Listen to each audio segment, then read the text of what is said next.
Yo les gens, c'est Enzo de la chaîne Les Revues du Catch et aujourd'hui on se retrouve pour une toute nouvelle vidéo. On se retrouve pour une vidéo face cam parce que c'est une semaine bien remplie qui arrive devant vous. Du coup j'ai décidé aujourd'hui de vous faire cette petite vidéo face cam pour la preview d'NXT TakeOver.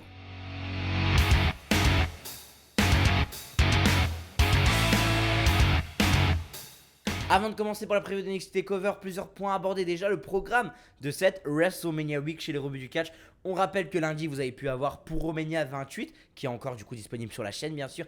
Mardi, donc hier, vous avez pu avoir avec Fab cette vidéo incroyable sur l'Indie où on fait un top 10 en podcast sur les 10 matchs Indie à voir lors de cette semaine, parce que c'est une grosse semaine niveau catch, vous le savez. C'est le retour de la WrestleMania Week et c'est surtout le retour des matchs Indie. Donc avec Fab, on vous en a conseillé 10. Moi j'étais le fan un peu moins sûr et lui c'était le fan un peu plus concret on va dire de l'Indie. Aujourd'hui vous avez cette preview d'NXT TakeOver Stand and Deliver et pour ce qui arrive c'est le prochain grand rendez-vous. C'est samedi à 15h en direct, le premier live depuis notre suspension de live de début janvier. Notre premier live qui sera la preview de WrestleMania. Je serai à la présentation. Avec moi, on aura Dolo et je ne sais toujours pas à l'heure où je vous parle si Cody sera là, mais de toute façon, tout sera officialisé sur les réseaux sociaux comme d'habitude. Aussi, ce qu'il fallait que je rappelle, c'est que vous pouvez nous suivre, que ce soit en podcast un peu partout sur Spotify, sur Deezer, partout. Vous pouvez nous suivre en podcast grâce au lien podcastique. Pour le coup, cette vidéo ne sera pas en podcast, c'est une vidéo face cam, donc je me suis réservé cette exclusivité YouTube. Mais tous les podcasts de cette WrestleMania Week sur l'Indie, le live sera retransmis dimanche sur le podcastique.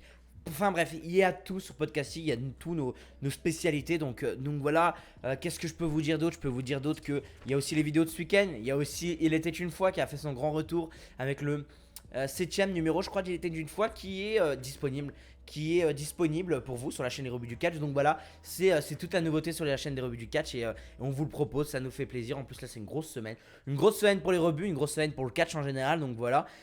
Et je ne sais toujours pas, mais peut-être que je ferai un live réaction, soit le samedi, dans la nuit du samedi à dimanche, ou soit dans la nuit de dimanche à lundi. Pour l'instant, je ne sais pas si je ferai un live réaction sur ma chaîne Twitch, mais il est possible que je fasse un live réaction. Pareil, vous me suivez sur Twitter. Il y a toutes les informations, nos infos sont aussi dans la description sur Twitter, sur tout ça. Donc voilà, soyez là samedi à 15h pour le live preview WrestleMania. Beaucoup de choses à dire. Et je ferai aussi la review d'NXT UK et d'NXT TakeOver, parce que en vrai, je dis, on a NXT TakeOver à pronostiquer. J'ai prévu plus que NXT TakeOver. J'ai prévu NXT UK Prélude. Alors, je vais le lire en français, Prélude. À pronostiquer avec 3 matchs qui vont aller assez rapidement. Et on a NXT TakeOver Stand and Deliver. Par contre, là, qui est sur 2 shows. J'ai pris mes notes, j'ai toutes mes fiches. Donc on va y aller. On va commencer par NXT UK Prélude, qui est vraiment le petit show. Le petit show d'NXT UK Prélude, c'est le jeudi 8 avril, ça commence déjà bien. Ça sera diffusé sur le WWE Network à 21h pour nous français. Et il y a 3 matchs pour l'instant d'annoncer. Peut-être qu'à l'heure où vous regardez cette vidéo, plus de matchs ont été annoncés. Mais en tout cas, pour ma part, à l'heure où je tourne ça, donc le vendredi avant cette grande semaine, ça n'a pas été annoncé. Il y a toujours 3 matchs qui ont été annoncés.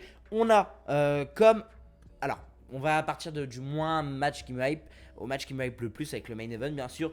On a un tag team match qui sera composé de Isla Dawn et Kaylee Ray. Donc Isla Dawn qu'on connaît tous et Kaylee Ray, l'actuelle championne NXT UK qui affrontera Millie McKenzie, qui s'appelle pas Millie McKenzie NXT UK en parlant de ça. Moyen, j'aime pas du tout son prénom. Et Meiko Satomura. Donc là voilà, c'est clairement un programme pour booker Kaylee Ray, Millie McKenzie.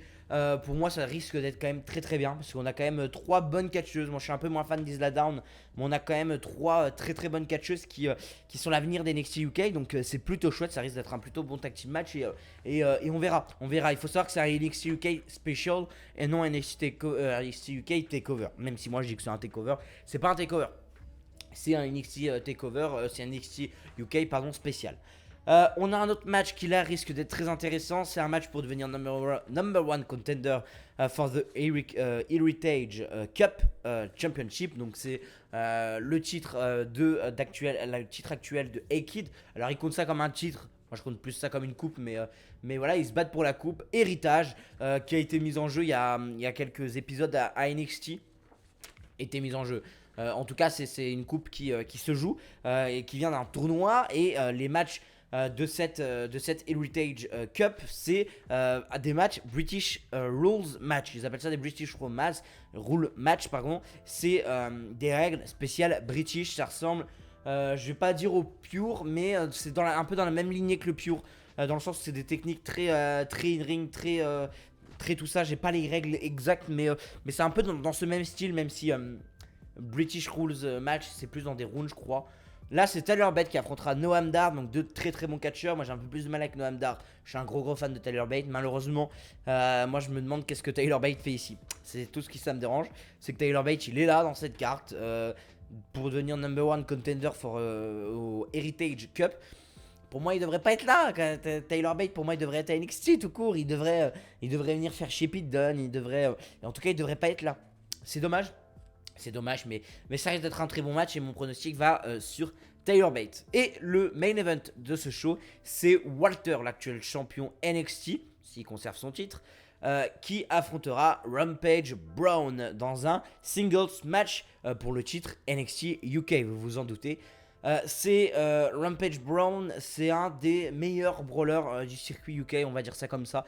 C'est un brawler qui a beaucoup fait ses preuves du côté de Progress. C'est un super bon brawler, Rampage Brown. Ça m'a fait plaisir de le voir signer à NXT UK. J'étais plutôt content de le voir signer à NXT UK. Et là, il affronte Walter, ça risque d'être très très chouette. Walter peut sortir vraiment un très très bon match rempli de brawl pour le titre NXT. Après, mon problème, c'est que c'est jeudi 8 et que lors de la journée 1, on a Walter Tommaso Ciampa, donc le mercredi. Donc clairement, ça nous spoil un peu Walter Tommaso Ciampa de la journée 1 qui sera du mercredi au jeudi. Je suis mitigé, sincèrement, pour être honnête avec vous, je suis mitigé avec cette idée de mettre Walter qui défend son titre à même pas 24 heures d'intervalle, déjà parce qu'on n'est pas dupe. On sait que le UK, pour aller au UK, c'est hyper long et que on doute que le mec a pas fait le match contre Tommaso Ciampa pour ensuite repartir face à Rampage Brown. Donc on se doute que c'est enregistré, donc on se doute que Walter conserve le titre. Faites la surprise, faites Tommaso Ciampa qui conserve, mais du coup je sais pas comment vous allez faire le Walter Rampage Brown, mais à voir. En tout cas c'est pour moi une très très mauvaise idée de booking d'avoir mis ce Walter Rampage Brown. Limite on n'aurait pas eu Walter, ça aurait été pas grave. Tu faisais un match pour devenir number one contender for the NXT UK Championship et ça faisait le taf. Je trouve ça dommage parce que ça spoil en fait, c'est dommage. Parce que cette carte de NXT TakeOver Stand Deliver qui me hype énormément est très très belle. Et on va commencer direct avec le jour 1. Le jour 1 c'est le 7 avril. Ça sera sur le double network pour nous dans la nuit du mercredi au jeudi à 2h du matin heure française ou à 20h pour nos amis québécois, nos amis montréalaises. Alors c'est l'heure montréalaise, donc nos amis montréalais, je pense que ça se dit. Donc voilà, ça risque d'être un des très très bons shows. C'est sur 2 jours, le mercredi soir et le jeudi soir. Et il risque d'avoir des très bonnes choses. Et on va passer le jour 1. On va commencer le jour 1 parce qu'il y a plusieurs choses. Il y a plusieurs choses le jour 1 qui risquent d'être très intéressant. Déjà, le premier match, c'est Kushida. Kushida qui affrontera Pete Dunne dans un match simple, sans enjeu. Un des seuls matchs sans enjeu de cette grosse carte. Et c'est Kushida qui affrontera Pete Dunne. Ils se sont fait leur propre match pendant la Battle Royale à NXT. C'était assez marrant. C'est un match qui me hype énormément, sachant que c'est Pete Dunne, un de mes catcheurs préférés actuels, et Kushida, un de mes catcheurs Jap ever préférés, parce que j'en connais pas tant que ça, on va dire, des catcheurs Jap. Pour moi, il y a Kota Ibushi, il y a Kushida qui se démarque. Et effectivement, Kushida Pete Dunne, grosse hype. On va avoir un Kushida qui va pouvoir montrer ce qu'il sait faire à NXT. On a un Pete Dunne qui lui aussi va pouvoir faire des émissions. Mon pronostic va sur Pete Dunne parce que quand même, faut pas délirer. Pete Dunne, c'est le futur. Il a affronté Finn Balor en plus, pas le mois dernier, mais en tout cas au dernier pay-per-view, si le mois dernier, je pense. Donc bon, on suppose que qu'il va gagner quand même parce que c'est pas n'importe qui et qu'il faut quand même continuer la construction. On en a parlé tout à l'heure, il y a le match pour le titre NXT UK et c'est Walter le champion qui remet son titre en jeu contre Tommaso Ciampa. Alors déjà, on peut comprendre directement que le titre n'a plus rien à voir avec l'Europe parce que Tommaso Ciampa n'est pas européen. Voilà, ça me dérange. Déjà Walter, autrichien qui devient champion, ça me dérange moins parce qu'on reste dans l'Europe. Mais c'est quand même NXT UK champion et là il le défend contre Tommaso Ciampa. Je suis en mode pourquoi pas. Mais non, mais en fait moi ça me dérange plus qu'autre chose parce que c'est Tommaso Ciampa et qu'il est américain. Maintenant le match en lui-même c'est grosse hype. Même si je suis pas un gros fan de Ciampa, je suis un gros fan de Walter. Alors pas Ciampa pour moi il il a toujours été pertinent pour moi dans des matchs avec des bons adversaires. Je m'explique. Contre Velvet Team Dream, par exemple, c'est un match que j'apprécie énormément parce que pour moi, son adversaire est méga pertinent tout le long du match. Pour moi, c'est Velvet Team Dream qui bosse tout le long du match. Et Ciampa l'accompagne à la perfection. Maintenant, un match simple de Thomas Ciampa, c'est pas mon kiff. C'est pas le catcheur que je kiffe le plus voir. C'est un peu comme Gargano. Gargano, je l'aime bien. Je l'aime beaucoup quand il fait des bons matchs contre des gens qui s'est très bien accompagné. Mais Gargano, c'est pas le mec qui m'excite le plus. Limite, Ciampa m'excite un peu plus que Gargano, j'ai envie de dire. Ouais, Ciampa pour moi m'excite un peu plus que Gargano quand même. Mais voilà, il reste ce truc de. Il me faut le bon adversaire. Je dis pas que Gargano ou Ciampa sont mauvais, hein. C'est des super bons catcheurs, mais c'est super bien d'avoir un bon adversaire. Parce que quand ils ont un bon adversaire, ils sont super. Mais c'est pas les mecs qui me hype le plus. Et là, on a un match qui me hype énormément parce que j'adore Walter. Walter, le roi de la brawl. Actuellement, pour moi, un des meilleurs catcheurs au monde. Sincèrement, il est sûrement un des meilleurs catcheurs au monde pour moi. J'adore Walter, j'adore son règne de champion UK. Et il affronte Thomas Ciampa. Donc, pour moi, c'est un 4,5 assuré, par exemple. J'en suis persuadé, ça va être super bien. J'espère que ça va être bien booké. J'espère qu'on va leur laisser du temps parce que ça risque d'être super bien. On a une Battle Royale qui est aussi bookée, un Gauntlet Match, pardon, un Gauntlet Match à élimination. Le gagnant affrontera le North American Champion Johnny Gargano lors de la nuit 2. Alors il y a une Battle Royale, les 7 participants restants si je me trompe pas, est-ce que c'est bien 7? Hop, désolé pour les bruits de feuilles. Est-ce que c'est bien 7? C'est les 6. Les 6 participants, les 6 derniers éliminés de la Battle Royale, dont le gagnant du coup, donc le 6ème, arriveront dans le Gauntlet Match par ordre d'élimination. Le premier qui a été éliminé dans ces 6 arrivera en premier, et ainsi de suite, ainsi de suite. Alors déjà, c'est super bien booké parce que il faut savoir que les 2 premiers à commencer ce Gauntlet Match, c'est Leon Ruff et Isaiah Swerve Scott qui sont en pleine rivalité. Isaiah Swerve Scott a totalement turn et c'est super, son personnage est super cool. Il est super chouette.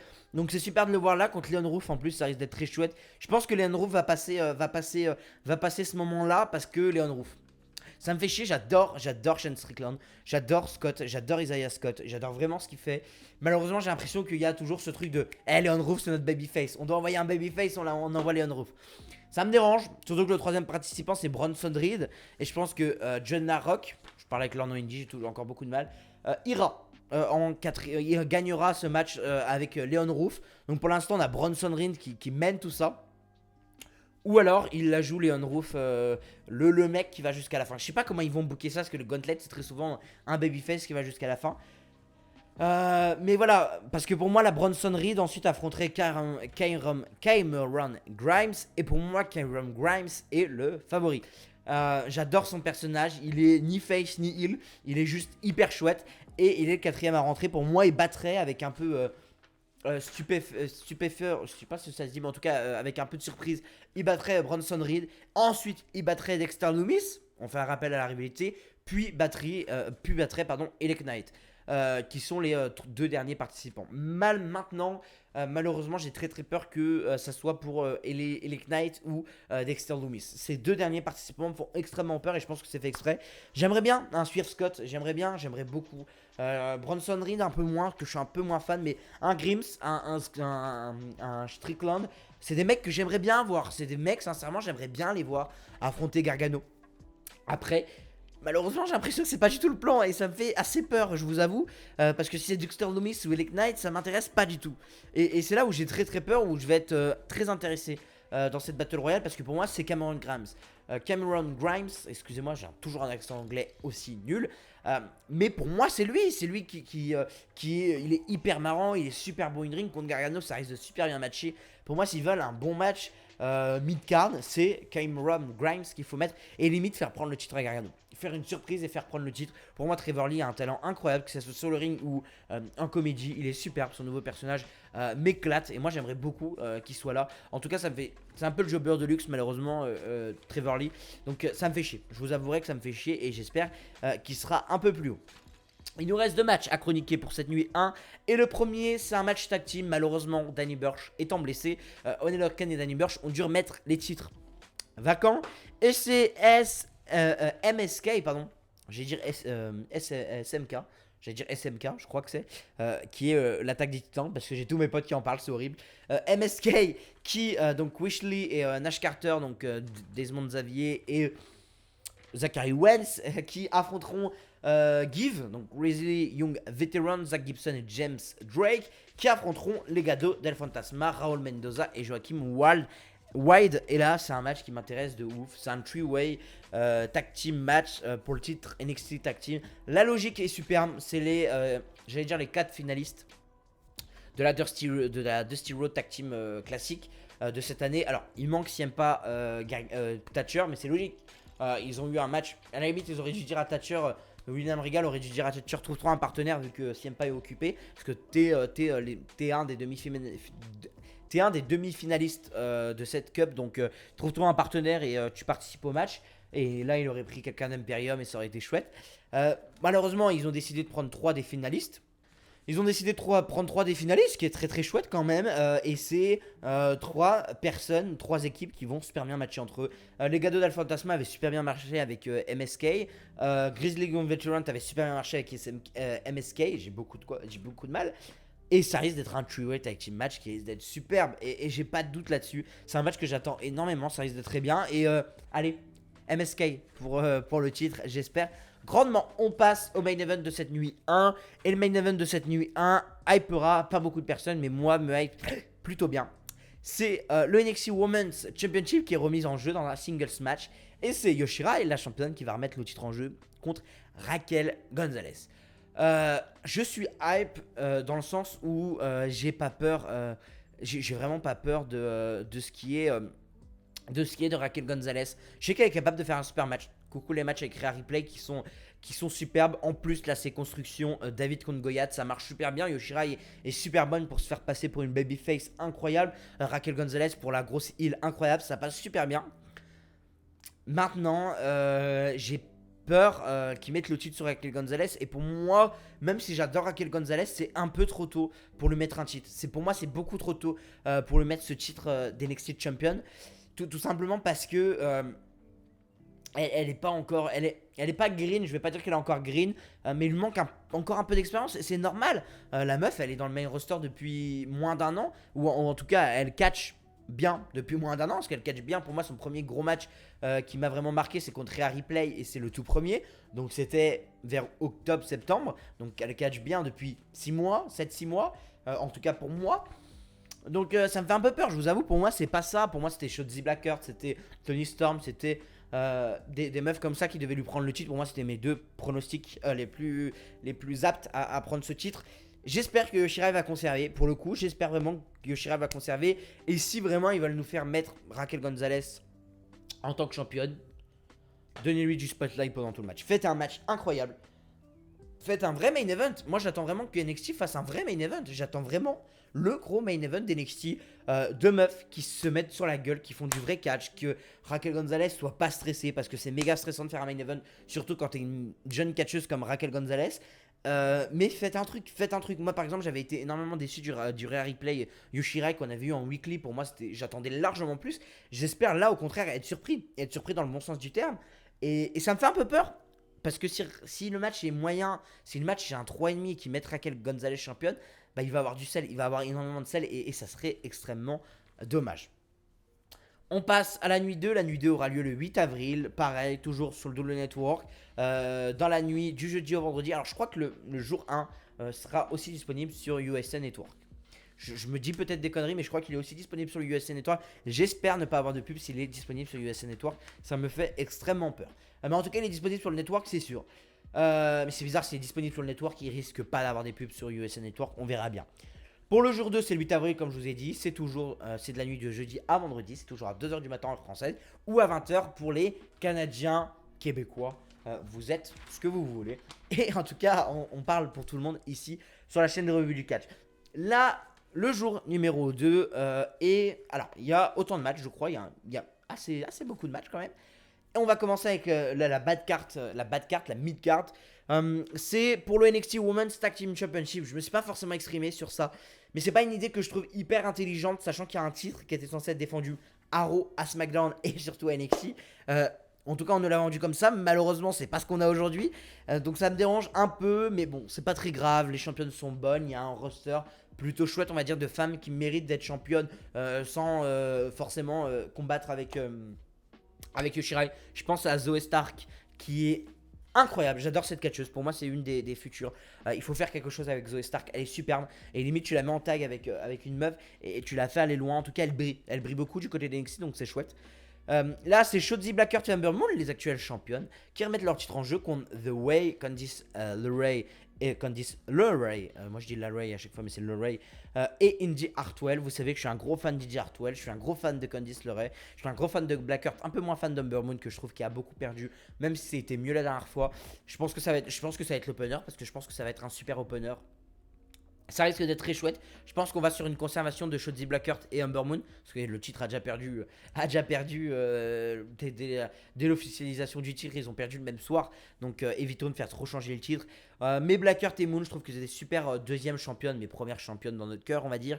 The Way, moi j'ai juste peur que The Way, ça soit juste de la hate. C'est ma grosse crainte, hein, c'est la même crainte que je vais avoir pour Gargano après, c'est que ce soit de la hate, et j'espère pas, parce que sincèrement, The Way, Candice LeRae et Indy Hartwell, c'est des meufs qui sont super chouettes. Indy Hartwell, j'aime beaucoup ce qu'elle propose. Candice LeRae, vous la connaissez, donc voilà. On enchaîne avec un prochain match. Johnny Gargano qui affrontera le gagnant du jour 1 pour le North America Champion. C'est un singles match. Et pour moi, comme je vous l'ai dit, c'est Trevor Lee, Cameron Grimes qui affrontera Johnny Gargano. Et je mise sur une victoire surprise de Cameron Grimes. Je le dis comme ça, Trevor Lee deviendra champion nord-américain à NXT TakeOver Stand and Deliver. Alors vous allez me dire Enzo, drôle le pronostic. J'adore ce mec, j'adore sa comédie. J'adore son catch, j'adore ce qui dégage, j'adore ce... J'étais pas du tout conquis au début, hein. Il faut savoir que au tout début, quand il a fait le truc ACH a gagné, je sais plus comment, le Breakout Star, je crois que ça s'appelait Tournament. J'étais pas du tout hype par sa gimmick, par son package, et ils ont réussi à donner quelque chose de très chouette. Il est vraiment très très chouette dans son rôle, et pour moi c'est lui qui devrait, je pense qu'il aurait cette belle place en mid-card. Pour moi Gargano est trop fort pour être dans cette mid-card. Pour moi Gargano c'est de l'upper mid-card voire main event, et pour moi là il est un peu trop fort Gargano, et c'est pour ça que j'aimerais beaucoup, et limite faites-les à l'Eurostar principal, très mauvaise idée, mais limite voilà. Moi, s'il faut remettre le titre sur quelqu'un d'autre, le Nord-Américain, parce que c'est trop long. Ce qui se passe avec Gargano, pour moi, est trop long. C'est Cameron Grimes. Malheureusement, Dexter Lumis ou LA Knight va passer et on va la voir dans le QQ, comme on dit chez moi. Ça risque d'être, ça me fait déjà chier d'avance, mais j'ai peur. Mais si c'est Cameron Grimes, c'est que mon pronostic est chouette et que Cameron Grimes, j'ai beaucoup de mal avec l'anglais. Si Cameron Grimes passe et devient champion NXT tout court, NXT North America, que Dieu me bénisse, j'ai eu raison. On passe au prochain match. Il fait partie pour moi des 3 main events. C'est Jordan Devlin, l'actuel champion Cruiserweight Champion, qui affronte Santos Escobar, l'actuel champion Cruiserweight Champion.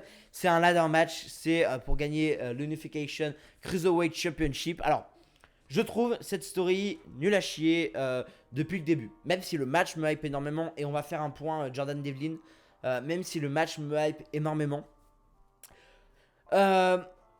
j'aime pas cette idée de il y a 2 champions cruiserweight, les deux les défendent, aucun est officialisé juste parce qu'il y a eu une pandémie. Non, c'était soit tu le retires à Jordan Devlin et on fait un champion du côté NXT, soit Jordan Devlin le garde et on attend. Surtout qu'en plus il y a eu le speaking out, et là est moi tout mon problème. Jordan Devlin, moi je sais que voilà par exemple ça plaît pas du tout à Cody qui soit sur la carte. Je vais m'exprimer là-dessus et je vais essayer de prendre des pincettes parce que c'est toujours voilà quelque chose à prendre avec des pincettes. Moi, je pars du principe qu'il y a quelqu'un qui a été spinning out, qui s'appelle Jack Gallagher, qui a été viré, qui est aujourd'hui, je crois, en prison même. Cette personne, voilà, il y a eu des enquêtes contre lui, il a été viré, il a été mis en prison. C'est pour moi l'exemple de WWE, ils n'ont pas laissé passer des choses. WWE, ils ont vu que lui avait un problème, ils l'ont viré. Ils n'ont pas viré que lui, ils ont viré Travis Bank, ils ont viré plein de mecs comme ça NXT UK qui étaient accusés. Et il y en a plein qui sont restés. Il y en a plein qui sont passés entre les mailles du filet. Moi, ma question que je vais me poser en tant que simple fan, c'est est-ce que VVE les ont gardés parce qu'ils ont fait leur propre enquête? Parce que VVE, c'est ce qu'ils ont déclaré lors du speaking out, c'est on fait nos enquêtes de notre côté, les personnes qui doivent être virées doivent être virées, et voilà. En plus, il y avait des rumeurs comme quoi Robbie Brookside était furieux de savoir qu'il y avait ce genre de mec qui s'entraînait près de sa fille au PC du côté du UK. Et il y avait quelque chose comme quoi Robbie Brookside avait dit c'est mort, je veux plus que ma fille s'entraîne à côté de ces gros connards. et que du coup il était en avant pour faire la démarche pour virer ceux qui devaient être virés. Là, mon problème arrive. VVE ils ont communiqué là-dessus en disant on fait notre propre enquête, tout le monde est à la police, on fait nos enquêtes et on verra ce qu'il faudra. Sauf qu'on nous a pas tenu des statuts. Moi, j'aurais bien aimé qu'on sorte, que VVE sorte un article sur www.com en mode telle enquête pour tel catcheur a été fait. Moi, j'aurais bien aimé un truc comme ça en mode une enquête pour Jordan Devlin, suite du speaking out avec des descriptifs, des enquêtes sans citer de nom des personnes accusées ou quoi que ce soit. Excusez-moi, j'ai tapé dans mon micro, ça a dû être désagréable pour eux. Sans préciser les noms des meufs qui ont porté plainte contre eux et si c'est faux ou pas. Je veux pas rentrer là-dedans, mais j'aurais bien aimé qu'ils sortent un statement, c'est comme ça qu'on dit en anglais, je crois, une mise à jour sur ce qui s'est passé et sur les enquêtes que VV ont fournies. Parce que là, on a Jordan Devlin qui est sur la carte et on se dit, qu'est-ce qu'il fout là le bâtard? Qu'est-ce qu'il fout là le bâtard? Clairement, on se dit ça. On se dit, le mec, c'est pas sa place. Maintenant, on sait pas si du côté de NXT UK, des enquêtes ont été faites. On sait qu'il y a eu une grosse enquête qui est sortie du côté des UK pour savoir les personnes qui ont vraiment fait quelque chose. Il y a une enquête qui a été mise. Il y a des gens qui ont été punis. Il faut savoir qu'il y a des gens qui ont été punis. Jordan Devlin, maintenant, officiellement, ne fait pas partie de ces gens punis. Malheureusement, il y a des choses qui sont sorties sur lui. On a appris des choses et on ne sait pas si c'est vrai. On ne sait pas si c'est vrai, on ne sait pas si c'est faux. Et VVE n'ont pas fait de statement. WWE n'ont pas fait d'update par rapport à ça. Et il n'y a pas que lui. Il y a les Coffee Brothers. En tout cas Joey Coffey, il avait été accusé aussi de certains trucs. Et on n'a pas de nouvelles. J'ai dit Travis Banks, je viens de penser à El Ligero aussi, qui a par exemple été totalement blacklisté de VVE et qui maintenant est viré et tout ça. On n'a pas de statement pour savoir qu'est-ce qui s'est passé. Donc ça se trouve, Jordan Devlin a été prouvé aux yeux de la loi qu'il était innocent. Et des gens comme moi, ou comme Koji, ou comme des gens comme vous, pensent que c'est un gros bâtard et vont blacklister le match. Moi, je ne vais pas blacklister le match parce que on me le propose. C'est un match qui... Sincèrement, je vais être sincère avec vous, c'est un match qui me hype énormément, sachant que Jordan Devlin est un superbe catcheur, que Santos Escobar est un superbe catcheur. Maintenant, vu qu'on n'a pas des infos et que dans nos têtes, on est toujours persuadé que Jordan Devlin, c'est la personne qui a été déclarée sur les réseaux sociaux parce que on a vu des preuves, on a vu une meuf qui montrait ses bleus, on a vu des choses quand même, donc forcément, on a ce droit de se poser des questions sur qui est vraiment Jordan Devlin et est-ce que c'est pas un gros bâtard. On a totalement le droit de se poser ces questions. Maintenant, pour moi, s'ils font gagner Jordan Devlin dans cet affrontement, c'est l'idée la plus conne. Parce qu'on n'a pas de statement. Peut-être, moi je pense, moi je fais partie des gens qui pensent que s'il est encore chez VVE, c'est que les enquêtes ont été faites et que il n'a pas été viré. Il n'a pas été viré, il n'a pas été suspendu ou quoi. Parce que ça s'est révélé que l'enquête disait faux. Maintenant, on sait pas, je suis personne pour juger, vous êtes personne pour juger, il n'y a que VVE et ses enquêteurs et ses avocats qui le savent vraiment, et sauf que nous on ne le sait pas, et moi ça me dérange énormément, parce que fin de compte, là j'ai un match où j'ai envie, à la fois, pour être honnête avec vous, j'ai envie de l'aimer, parce que c'est un match qui me donne envie, un ladder match avec Santos Escobar, moi je suis un gros fan de Santos Escobar, donc voilà, Jordan Devlin, jamais été vraiment fan, mais sur le ring c'est vrai que c'est toujours chouette.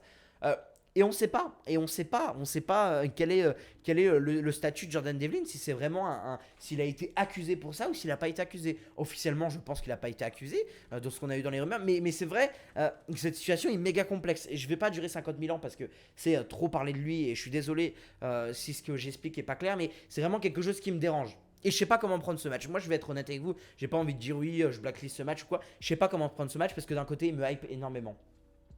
Ladder match, c'est deux catcheurs qui sont très bons in ring. Il y a un mec qui me plaît incroyablement depuis le début, Total Package, qui est Santos Escobar. Et le fait que je vais blacklister ce match parce qu'il y a un mec qui a aucunement sa place dans ce match avec tout ce qu'il a fait. Maintenant, est-ce qu'il a, on en revient au même, toujours présomption d'innocence et toujours l'histoire de pourquoi il est encore chez VVE s'il aurait vraiment fait les choses là. On ne sait pas. Et c'est le point d'interrogation. Et ça me fait chier. Je sais pas comment prendre ce match, je dois vous l'avouer. Voilà. J'ai passé beaucoup de temps là-dessus, mais pour moi, ça me semblait honnête de vous le partager. C'est un peu. J'allais dire, c'est un peu comme Ospreay, mais Ospreay, on sait que c'est. Il l'a avoué lui-même, donc c'est compliqué. Mais Ospreay, il y a un peu ce truc aussi de. Bon. Quand on parle de spray, on marche sur des œufs parce qu'on ne sait pas quoi dire, on ne sait pas comment le prendre si on prend le catcher, son in-ring et tout ça, et si on met le mec du côté. En plus, il faut savoir que, moi je vous parle honnêtement, c'est ce que je dis très souvent à Cody et au Modo. J'ai 17 ans et je vous avouerai que j'ai pas du mal à prendre cette position, mais j'ai du mal à me dire, à pas différencier le catcher de la personne.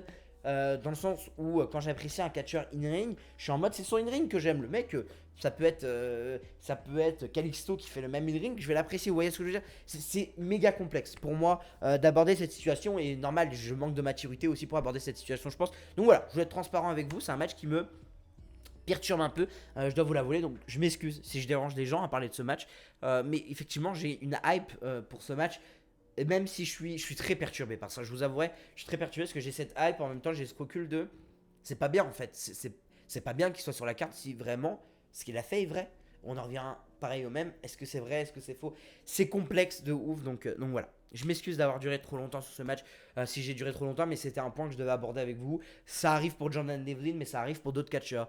Moi, voilà, j'ai une chaîne YouTube, j'ai une image publique, gros, entre gros guillemets, dans le sens où je m'exprime à des gens qui me suivent, qui pensent pas forcément la même chose que moi. Et voilà, je suis pas un bâtard, je suis pas quelqu'un de mauvais. Et c'est pour ça que ça me perturbe un peu de ne pas savoir comment en parler. Donc, comment je suis transparent avec vous. Et voilà, c'est des choses que je dis à Cody dans la même idée. Je sais pas comment aborder ce sujet. Et moi, c'est un sujet qui d'un côté, ça me perturbe. Ça me perturbe énormément. Donc voilà, merci à vous quand même de m'avoir écouté sur cette partie qui est, pour certains, compliquée, je pense. On va enchaîner avec la suite du show. Un combat, nos sanctions. Et pour moi, ça devrait pas être celui-là le main event. Je vais le garder pour le main event. Parce que pour moi, le semi-main event et celui qui devrait être juste avant le main event, c'est Finn Balor, l'actuel champion, qui affronte Kairon Cross, qui est accompagné de Scarlett, bien sûr.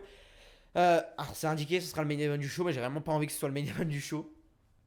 C'est un match pour le titre NXT Championship et je suis mi-figue, mi-raisin. Je m'explique, dans le sens où c'est un match qui peut être superbe parce que Baylor sait tirer le meilleur de ses adversaires. C'est quelque chose qu'on a déjà vu très longtemps chez Baylor. Il sait tirer le meilleur de ses adversaires parce que Baylor est un catcheur incroyable.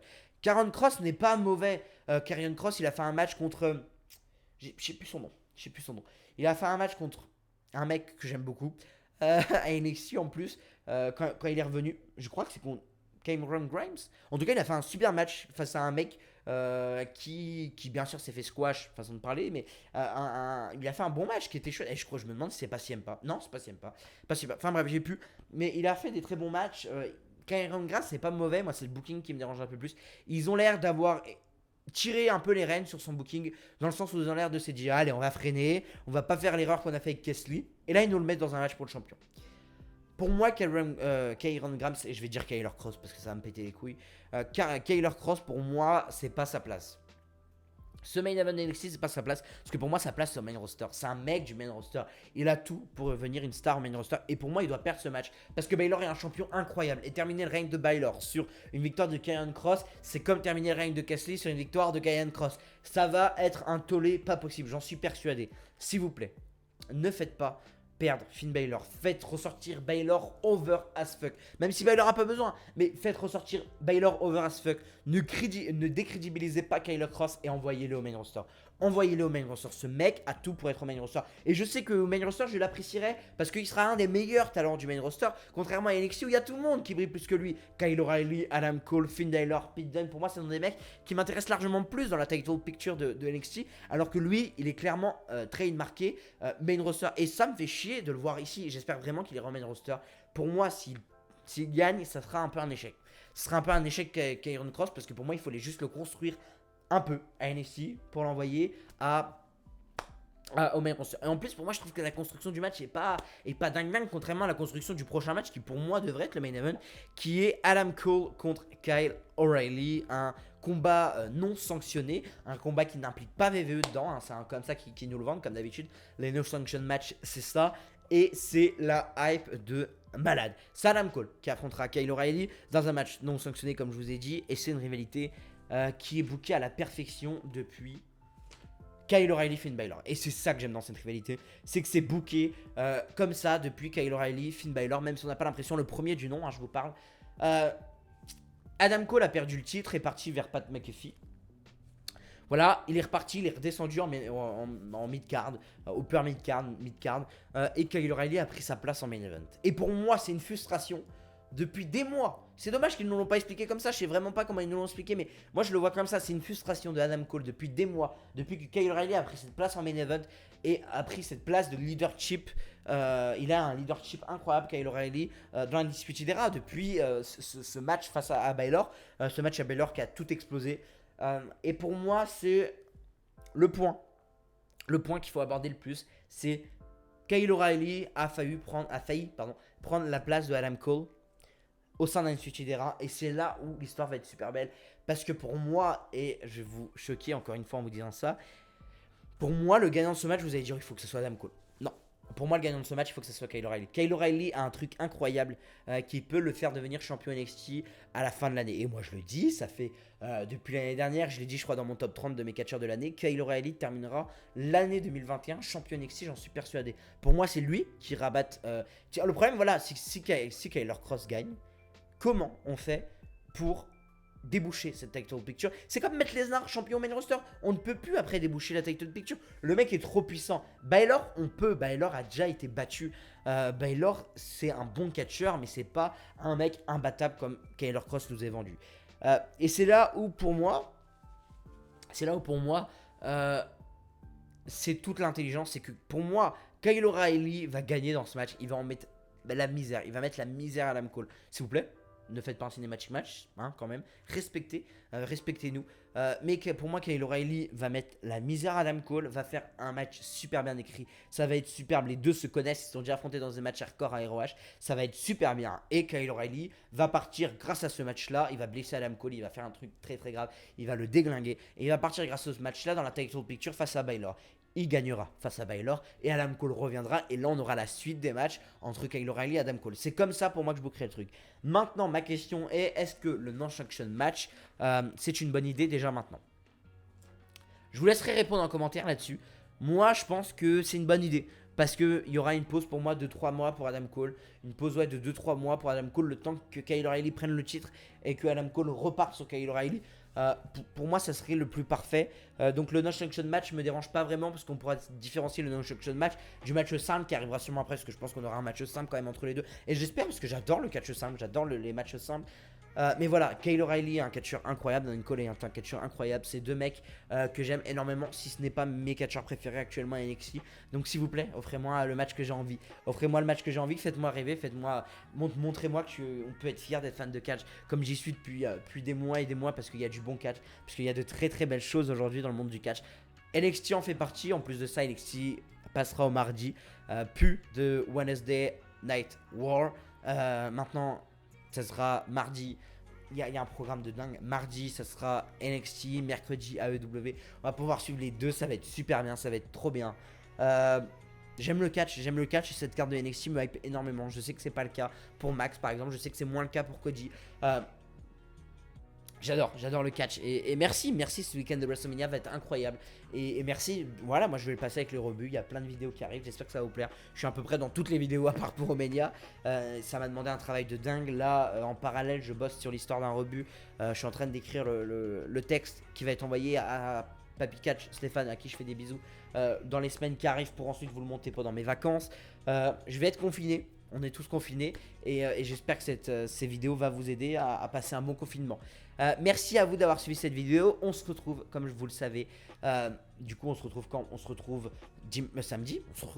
On se retrouve samedi pour l'incroyable live à 15h de WrestleMania 35, la preview et une petite review très rapide des 3 shows NXT du coup. Merci à vous d'avoir suivi cette vidéo, comme on dit chez nous, bonsaï, et surtout n'oubliez pas, soyez curieux. Allez, bye.